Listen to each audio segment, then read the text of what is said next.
Welcome to This Bit's Brilliant. I'm Simon Q. Elliott. And I'm Paul Gain. Well done, Paul. Excellently timed. This is the Music and Sport Book Show, and this week I'm going to be talking about The Miracle of Castel de Sangro by Joe McGinniss. And I'm going to be talking about the Olivetti Chronicles, which is a typewriter reference for the teenagers by John Peel. Excellent. Well, now that we've disenfranchised anyone under the age of 40, Paul, it's your turn to go first, so off you go. Excellent. Well, the thing about John Peel, Si, is like a lot of people grew up listening to John Peel on a sort of Monday to Thursday, I think it was at the time, in the evening, because people who sensed maybe that there was, something beyond the stuff in the charts. But I remember just listening to a trailer for John Peel and thinking that sounds interesting, and listened and got completely hooked. And one of the first things I ever heard on John Peel was a session version of A Forest by The Cure. And I remember listening, and it's, as you probably know the song, it's like a story song about the into the trees. And, he says, find the girl. And he goes in, it has this very haunting riff. I'm sure most people of our generation. I'm sure most listeners have just turned off after that, but no, go on. And I'm listening to the song and I was gripped, age 12. And then it hits you with the killer line. It says, the girl was never there. And I went, what? And he's hallucinating all the time, and now he's lost in the woods. And I remember when I saw the Blair Witch Project. I just thought of that song straight away. And that's the crucial thing with John Peel. So he had this show on Radio 1, and he'd been sort of pushed around the schedule, but he was on like 10 or 11 o'clock at night. Yeah. And while there was like the playlist and Kid Jensen and Gary Davis were playing, Haircut 100, who I quite like. Yeah, I love them. And Level 42, who I also quite like. John Peel was playing all the stuff that was further out there, The Fall, Wire, the Diagram Brothers. So it was kind of this little window, and he was an older guy, but he was playing this sort of cutting-edge music, some of which broke through, like the Undertones, and a lot of which just never did. Yeah. So John Peel was this character who was kind of venerated amongst people who are possibly slightly less poppy, but he was a champion of kind of that slightly more out there music, wasn't he? And that's what his show did from sort of, like you say, Monday to Thursday. I didn't grow up listening to him because I was happy with what was in the charts. I was fine with it. I was perfectly happy with, said before, listening to Queen and Level 42 and whatever. There was loads of stuff in it I didn't like. But I never thought to go looking for John Peel. But as I've got older, I've started listening to Six Music, which is kind of like it's an entire radio station inspired by John Peel, basically. Is that fair? I think that's definitely fair. I think most of the people and on there, like people like Steve Lamacq, although he's doing less on there now, grew up very much with John Peel as that figurehead. I know that people like Chris Hawkins, who I used to work with, venerate John Peel absolutely. So I think that's a very fair comment. Yeah. So I bought this book quite recently, Olivetti Chronicles. John Peel began in the 60s doing programs like The Perfume Garden and was very much a hippie princeling. But as punk came along, he started sounding a little bit more scouse and a little bit more man of the street. And he discovered lots of bands such as the Undertones. He was playing Susie and the Banshees, Joy Division, all these sorts of bands. The Undertones, the Teenage Kicks is famously the one that he played and then said, that was so good, I'm going to play it again. He played it again. And also the first time he ever heard anyone else play it on Radio 1, he was driving and he started crying, so he had to pull into the side. He was a man who was definitely emotionally invested. And I do know that on his 50th birthday, because I am lucky enough to be friends with Damien, the lead guitarist of the Undertones. Oh, well, Damien gave him the handwritten lyrics for Teenage Kicks. Oh, wow. Framed. And John Peel was very moved and said, I'm going to put that by the door, and if there's ever a fire, it's the only thing that I'm going to save. And, of course, it's now written on his gravestone. Yeah. And I met John Peel once outside of Broadcasting House. I was working at Radio 2. Yeah. And I said that, Damien saw you do some DJing at the Gathering of the Tribes, the Luton Who Festival. And he said, well, why didn't he come up and say hello? He said, He was too shy. He says, well, tell him not to be an idiot. He says, because I always play teenage kicks in my live set. So I did tell Damien not to be an idiot. So there you go. John Peel, sadly no longer with us, of course. But, I've got a brilliant CD, triple CD of all the stuff from his sessions. And it even has the little bits of him talking in between. Good. Okay, well, look, tell us about the book. So it's full of the kind of, if you knew John Peel, the kind of wit that you will remember, but you don't need to be familiar with that necessarily to enjoy this book, because his written word are very good. He's very self-deprecating, and he talks here about I won't try and do the voice. No, please don't. Mate, you've already sung. I've suffered enough. All right. There's only so much you can take per episode, really, isn't there? Absolutely. Go on. He talks about his sartorial elegance, or lack of. He says, I'm not a snappy dresser. I can see that now. I do own a suit, but when I can be persuaded into it, I look like a rather timid bouncer in one of the less successful Eastern European countries. So yeah, he wasn't really known as particularly as a fashion icon, but he has a good go at people that also I'm not particularly a fan of, and I suspect you're not, namely the comedian Nick Jim Davidson, which he talks about here. Yeah. Which I'll read to you about that here. He talks about, we humans tend to be pretty smug about some of the tricks we can do. We do have the means of eating, for starters. We can stick cotton buds in our ears against medical advice and get satisfying quantities of earwax. Some of us can watch Jim Davidson on television without contemplating starting a new life among the mountain peoples of Peru. But can we release scent from a gland in our abdomens? A scent so magnificent that a potential partner can smell it over a mile away and come scurrying to our sides with a soft grin on his face? I think not. There is some sort of moth in the USA that thinks nothing of doing this. So when you're reading this book, you can sort of imagine that in John Peel's sort of tone of voice, the randomness. Was very sort of droll, and I'm just saying this in the same voice. It's unfair to say it's monotone. It was so dry. Yeah. So dry. I mean, I loved him. I'll look it up, but the Radio 4 show that he did on Saturday morning. So, Karen, what else have you got? Yeah, so he talks here about seeing this. Now, this is a great double bill dating back to 1986, where he saw Sonic Youth and the Jesus and Mary Chain on the same double bill. I've seen both of those bands. They're amazing. I'm seeing Jesus and Mary Chain's current tour, but seeing them on the same bill is amazing. So he talks about seeing them at Hammersmith Palais. So he writes here, the culture shock involved on Thursday in making the transition from the amiable tomfoolery up top of the pops, I guess he was presenting that night, to the Hammersmith Palais for Sonic Youth and the Jesus and Mary Chain was as considerable as any I have experienced. Simon Frith, in a memorable phrase, said of Sonic Youth that these are clever people making stupid music. I cannot confirm or deny their cleverness, but I do not believe their music is stupid. At a time when vandalism in the streets, vexing and dangerous as it can be, is seeming more and more to be a reasonable response to the circumstances in which far too many people live, Sonic Youth's music is nothing more than oral vandalism designed to disturb and confront. Now, I'm a big Sonic Youth fan, but if I read that in The Observer back in 1986, I'd immediately want to hear them. That's what I like about this. And he ends talking about Jesus and Mary Chain in a similar fashion, another great group. It's so easy to romance about new bands, to credit the dull, unhappy cities and towns that spawn them. The Jesus and Mary Chain are from East Kilbride. These are John Peel's words, not mine. With shaping the music, although one of my best friends is from East Kilbride and he did not particularly... Mate, I'm not being funny. You're qualifying this a lot. It must be really nasty. Go on, carry on. He says, but with shaping, where they come from shapes the music. But I believe that such bands are playing real folk music in the sense that their work fairly represents their experience, and that experience is universal. As I left the Palais that night, I overheard one twerp braying to his companions, "What a waste of money." And for a moment, I wished I were a fighting man.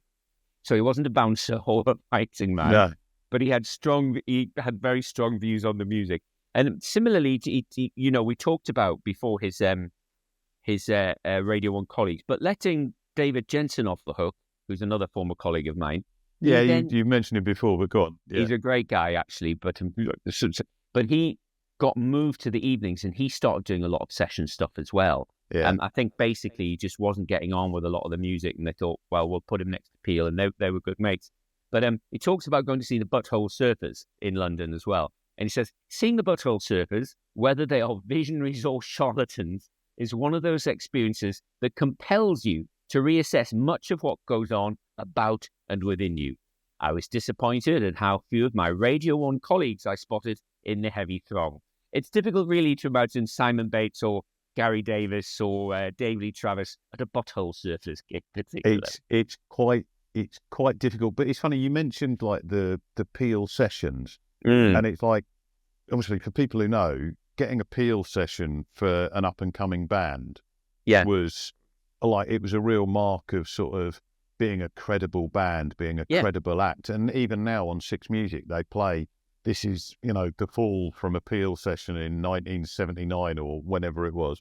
Absolutely. So does he say anything about Peel sessions in the book? He does talk a little bit about them, but because a lot of this book is just collected articles. Right, okay. And he's quite a humble guy. He's not really sort of blowing his own trumpet. Yeah. So, there's a couple of things he says, he mentions the Fall and says he had them in. I mean, the Fall probably did 2 sessions a year for the whole of the John Peel show's existence, And he always said that the first time he played a track from a new session, he would say, always different, always the same, and refer to them as the Mighty Fall, which I always liked. I mean, he was a huge, huge fan of the Fall. See, the Fall for me, Si, were one of those bands that it's a bit like, the Enigma translation machine.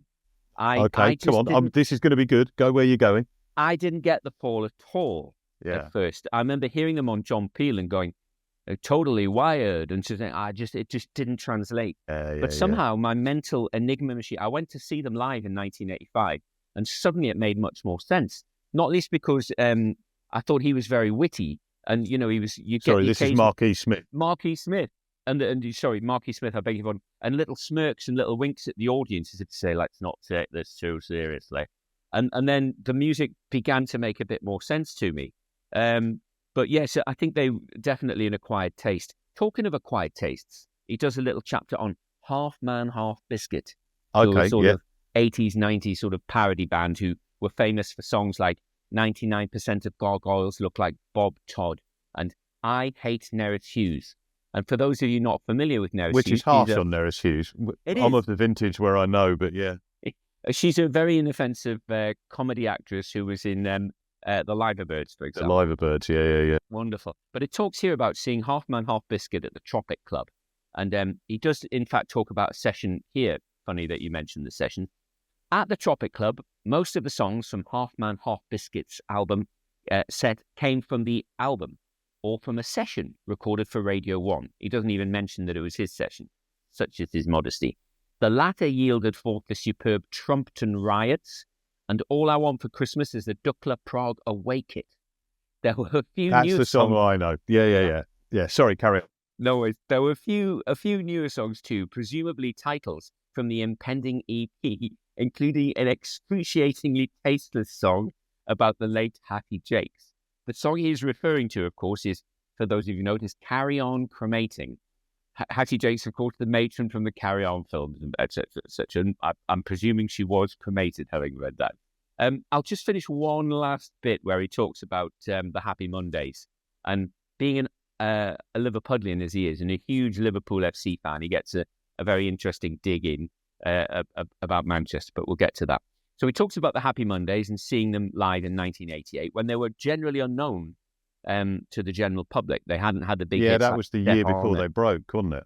Precisely it was, yes. Yeah. And he says, between themselves, however, once on stage, communications between them seems to cease, to the point at which the songs emerging from the melee threaten to collapse in ruins. Having seen the Mondays a lot, I can testify to that. Yet at the very point of disintegration, all is resolved, the numbers thereby taking on a new and different strength. Jimi Hendrix used to do this, he says, because he saw Jimi Hendrix and knew Jimi Hendrix. There were times when you swore he would have to stop, admit that he'd lost his way in the tumult of his performance and start again. Of course, he never did. Instead, in a trice, he brought order to the chaos, only, as you caught your breath, to sail into another maelstrom. And that is definitely my memory of the 4 or 5 times that I saw the Happy Mondays live. He finishes here about Shaun Ryder and what they all look like on stage. About them, wild-eyed men with faces like worn gravel paths dance, mutter, sing, and shout abuse. On the floor, flailing ragamuffins strive to establish northern credentials. 25 years ago, pre-poser posers, myself included, pretended to be Scousers. Never in my most fevered imaginings did I ever think anyone would aspire to being Mancunian. That's rude. So I can totally recommend this book. Still in print, as I understand. Absolutely great. John Peel's dry humour. Maybe listen, if you're not familiar with him, to a couple of clips of his narration on YouTube, and then you'd be able to hear it in his voice. Well, funnily enough, while we've been talking, I looked up. It wasn't that I wasn't listening, mate, but I looked up. The show that I heard him a lot on, and which he did beautifully on, was the Radio 4 show Home Truth. Oh yes, sorry, that's one. And he was great on that. Quite a lot of the thing they had there was listeners writing in, and he would read their stories, and he brought a real humanity to it. And I think that's one of the things I loved about John Peel. And like I say, I came to him late and didn't listen to a lot of his music shows. But as a character, he just there was clearly a warmth underneath all the slightly cutting wit, and I loved that. I tell you the other thing, as well as Home Truths, I haven't read the Olivetti Chronicles, but I may well actually, now that you've brought it up. The book I've read about him is David Cavanagh's book, Good Night and Good Riddance, and that's a great book. David Cavanagh is a really good writer, and his book about John Peel is just fantastic. So I can absolutely recommend that. One last thing on John Peel, historical footnote. In 1963, he was in Dallas working as a young radio broadcaster. Interesting time to be there. There's a picture of him, a young John Peel with a full head of hair, at the back of a press conference as the death of JFK is announced.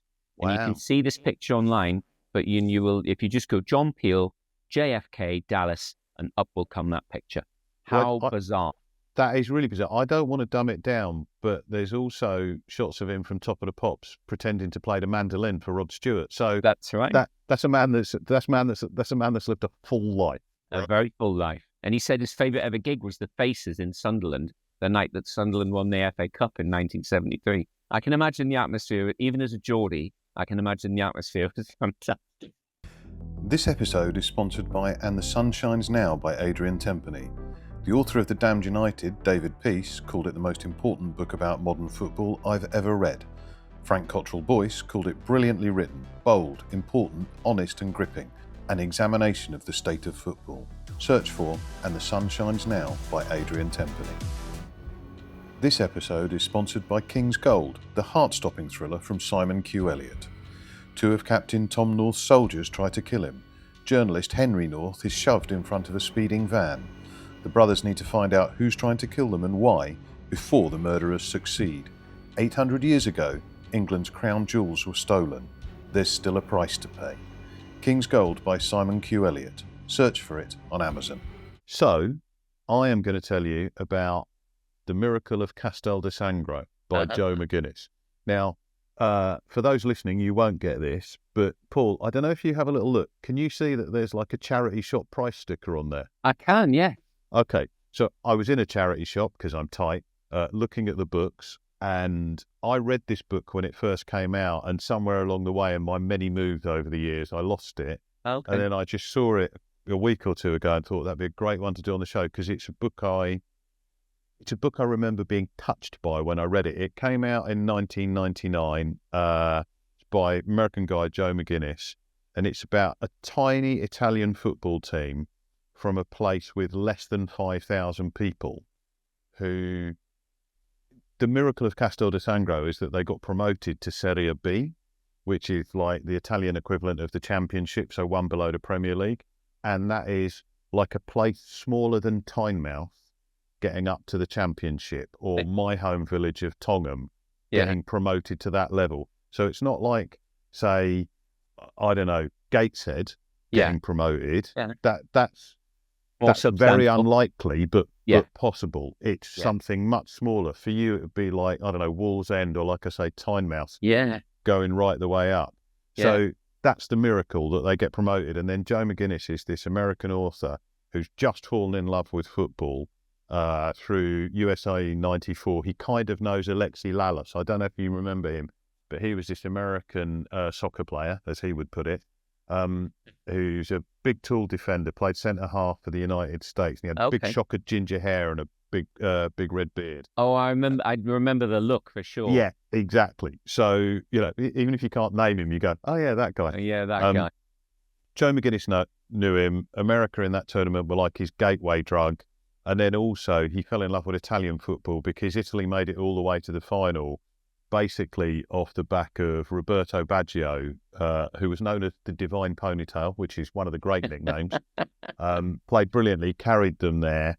And then also alongside a guy called Franco Baresi, who was just one of the greatest players ever, brilliant defender. Yeah. They carried them to the final and then they lost on penalties to Brazil. Yeah. And Baggio missed a penalty, and I think Baresi did as well. I'd have to check that. Yeah. But so Joe McGinniss falls in love with football, and because he's really into football and Italian football, he sees the story of Castel de Sangro, this team that have pulled off a miracle and gone from, a regional league up to Serie B. Yeah. So he goes and embeds with the team for a year. Okay. And there's a few football books like this. Hunter Davis did one with Tottenham in the 60s. I can't remember what it's called, but other people have. I'm so sorry. At least it was a subtle ringtone, mate. Yeah, there's an edit required there, I'm afraid. I might leave a bit in because that's just such a great ringtone. So there's a history of journalists, whether it's, writers or TV crews latterly, embedding with sports teams, and that's what he does. But obviously, this is a tiny little Italian town. Does he go native? That's not quite how it happens. I mean, there's almost he tries to, but it doesn't quite work. Throughout the book, there's a couple of things like, because he's American and he's writing for an American audience, he will occasionally explain things which you or I wouldn't need explaining because we grew up on football. Yeah. He'll call it a play, not a move, and stuff like that. It's fine. It's not one of those ones where he over-eggs that, where it's in there loads. It's just mentioned once or twice and then he moves on. Yeah. But so anyway, he goes there, and as he arrives, they're getting ready for the new season. It's about to kick off. They're about to play in Serie B, and he's looking forward to living in Castel de Sangro. And they say, no, you don't want to live there. We're not playing our home games there. The stadium's not ready yet. Okay. Because when you get promoted up in many sports, you need better facilities and their ground's not good enough. The lack of a stadium becomes like a running theme through a lot of the book. And then it doesn't end well either. And he's put in a terrible hotel where he's put in a hotel by the guy who runs the club, and the hotel is closed on a Wednesday. Like locked. So he goes to go out on a Wednesday and he's in this tiny little Italian town and the door's locked and he has to hammer and get this guy to come out, this miserable hotel owner in the worst hotel in the world. But he's very good. He's got a great facility with a line. So he's talking when he's first getting into Italian football about watching, like he goes to his first Italian game and he's just like, as an American, he's just blown away by it. It's just the experience and the passion. And this isn't the Castel de Sangro game, but when he goes to a Serie A game, and he says, the difference between watching on television and being there proved the same in regard to soccer as with sex. But he's got other great lines, and some of it come from the people that he meets, where like just as the season's about to start, someone says Serie B is a no-nonsense, a blue collar league, barren soil in which no fairy tales take root, and you just sort of go, oh yeah, that's gonna be great. But so he gets there, and the season's just about to start, and there's a president of the club who's a guy called Gravina. Okay. But he's like a placeman for this guy called Reza, who is, basically, he's not far off a construction industry mafioso character. And to talk about how powerful this guy is, Joe McGinniss goes up, is invited for lunch with him. Yeah. And they go out onto this, like basically the top of a mountain, and it's just this incredible place. It's just got views across the mountains. Because Castel de Sangro is in a place called, I think it's the Abruzzo, which has got these beautiful mountains. And Reza's telling him about his place, and they're looking at the mountains. Joe McGinniss says, "This is just incredible." Reza just mumbles to the interpreter, and the interpreter says, "Yes, yes, he had the tops of those mountains and that mountain blown off to improve the view." And you just sort of go, right, a man so powerful he can blow up mountains for a better view. But also, Reza sort of says to him, "So you come into my team and you're writing a book. Yeah. I want some money." Okay. And Joe McGinniss says, "If you want money, I'll leave now. Yeah. Because there isn't any, and I'm not doing it like that." Yeah. And Reza's so powerful that he's kind of amused by someone having a spine. Right. It's like, "Oh, he's got a backbone." All right. And he kind of lets it go. Okay. Reza, it's, later in the book, is called an occulto, a character in the background. And you just sort of like, oh, okay. So it's like, so there's all these characters. And he's occulto sounds a bit scary. I mean, it obviously means dark and foreboding, I suppose. There's a lot of Italian words like occulto that you sort of go, oh, but you kind of know what they mean. But he talks about the town itself, which he says is 3 streets, 1 square, 5,000 people, and you're always bumping into people you know. Yeah. I live in London because you don't bump into people you know. You know what a miserable git I am. So I'm like, I couldn't stand that. And you cross over if you see them coming. I know what you're like. Well, exactly. But he sort of says, you know, throughout the season, they're always bumping into people. And there's like this game of tag of who pays for the espresso when they meet in a cafe. And it's always a fight to pay. He says, you know, the people are warm and lovely. And he sort of, you know, he goes through a lot of that. One of the characters in the book some of the characters are brilliant and warm and lovely, and some of them are slightly more challenging, including the manager, who's a guy called Ciccone. His whole thing is he doesn't want talented players. He wants players who do what he tells them. Yeah. And work really hard and have character. He puts character over talent. I can kind of see it, but he does it to an amazing degree. It's like he almost actively dislikes talented players. He says talented players tend to think that because they had physical skills, they were also smart. Ciccone's a kind of controversial character because as the season goes, they win some games, and he's, you know, Joe McGinniss is brilliant on how excited he punches the Reza, the mafiosa guy, on the arm when they win their first game, and finds himself for the next game moved about 50 seats away from him. So they're struggling, you know, because they're always going to struggle to stay up. The whole point of the season and the book is to stay up in the league, whether or not they do, and that's the big question that overarches the book. Yeah. And they're really struggling, and they're sort of they win a few games and they're bubbling along the bottom few clubs.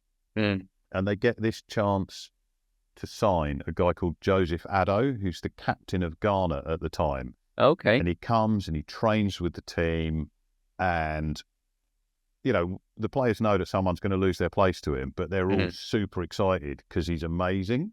Yeah. And this guy doesn't want to sign for the money, but he's clearly a really nice man. Yeah.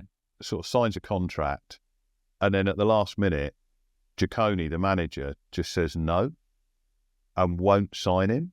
And it's basically a mix of racism, because the guy's Ghanaian, and it clearly is, and also this massive mistrust of anyone who's good at football, which for a football manager isn't great.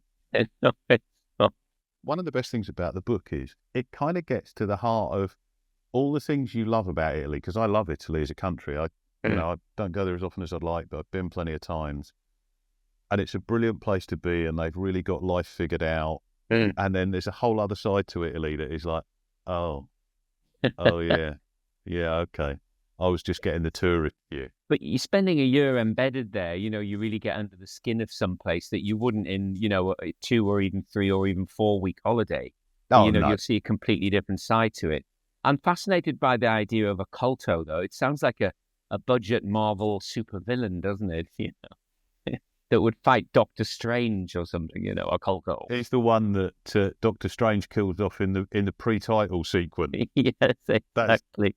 But so Joe McGinniss has got this brilliant talent for writing like one paragraph that tells you all you need to know about people. So he's talking about one of the strikers, guy called Galley. and he says, too many times he would make the same foolish errors, such as receiving a ball from the midfield and heading it onward, though he knew that only opponents lay in wait.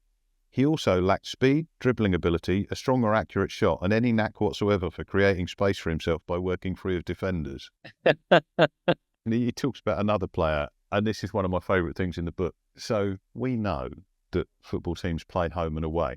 Mm-hmm. One of the guys in the team is very much from Castel de Sangro, and he gets homesick when they play away matches.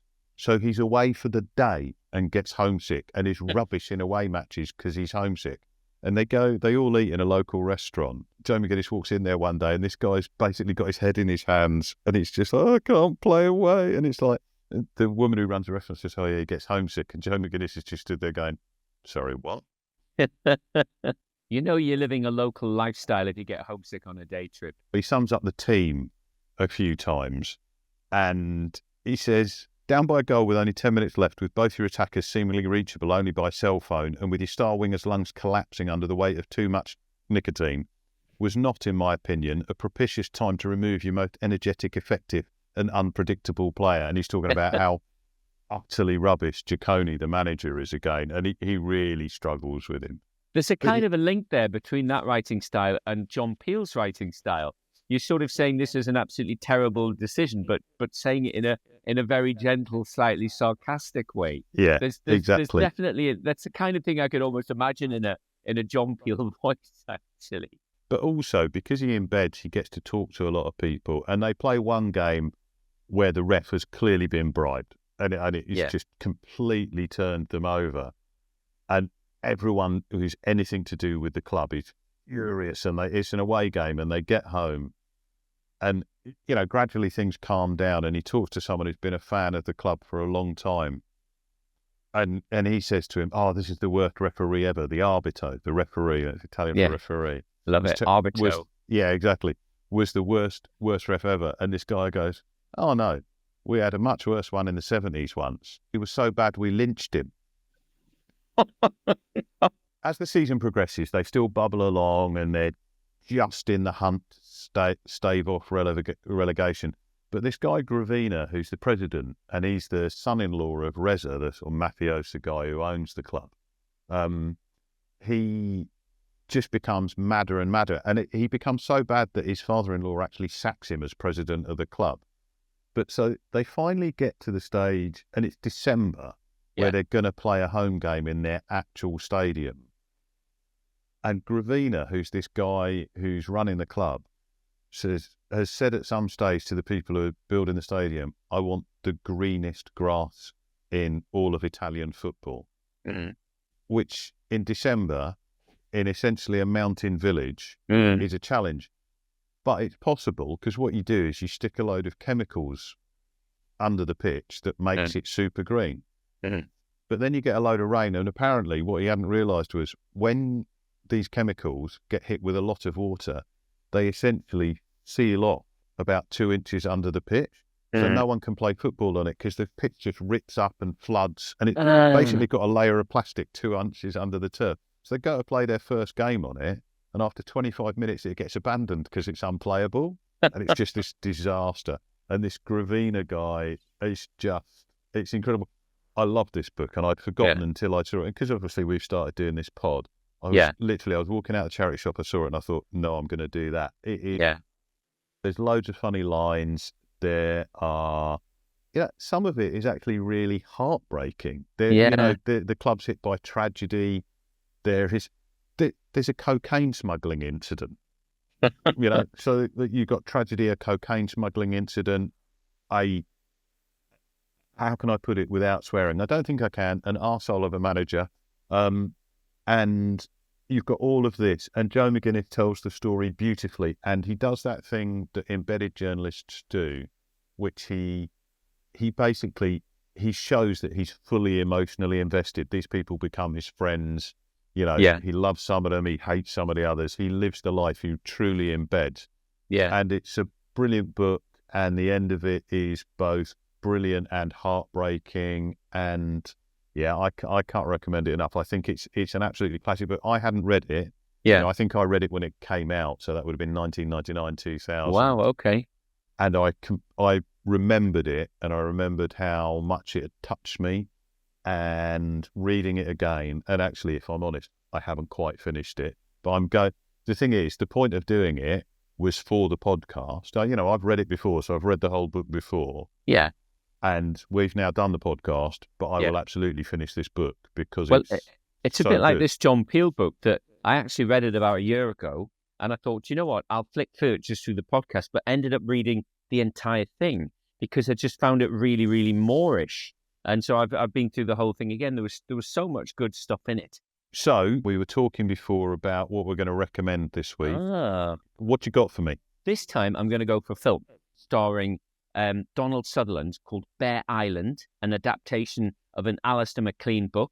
And it's about these people's finding some Nazi gold on an obscure Arctic island. The cast is absolutely fantastic. You've got Donald Sutherland, Richard Widmark, Vanessa Redgrave, Christopher Lee, and Lloyd Bridges, all absolutely at the top of the game. And it's great. The acting alone is so real, and the surrounding. What it reminded me a little bit of was a thriller version of The Thing, John Carpenter's The Thing. Oh yeah, which I love. Because they're in an Arctic base, and they know a couple of them at least must be Nazi plants, the way you know that these things are aliens, and the paranoia and all the rest of it. And it's not a well-known film. And in fact, I said to my brother, feeling very nostalgic, hey, do you remember Bear Island? We went to see it twice. And he went, I have no idea what you're talking about. I can really recommend it. The film is great. What about you? I am going to recommend the music of Fats Domino. Okay, right. Bizarrely, I've got a playlist for when I'm out for a walk and I want a bit of upbeat music. Yeah. And I call it Walk.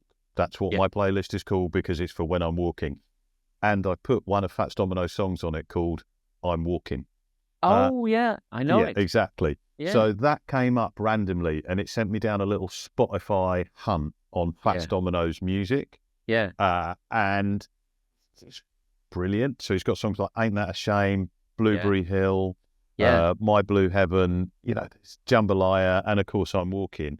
And I reckon it's worth, even if you just listen to you go to Spotify and listen to the sort of 5 top songs of Fats Domino. Yeah. It's a treat and it's well worth having.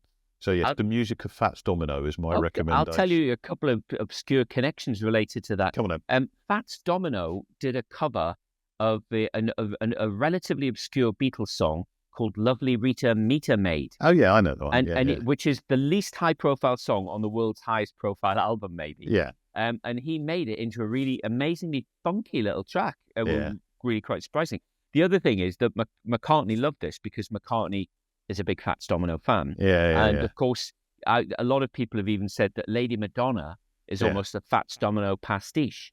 And I remember one interviewer interviewing McCartney found out that Fats Domino played the Royal Albert Hall a couple of weeks before the Beatles recorded Lady Madonna.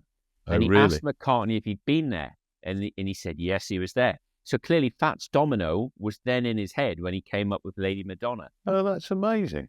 So yeah, I will totally check out a bit more Fats. All right, Sunshine. All right, talk soon. Good to see you. See you later.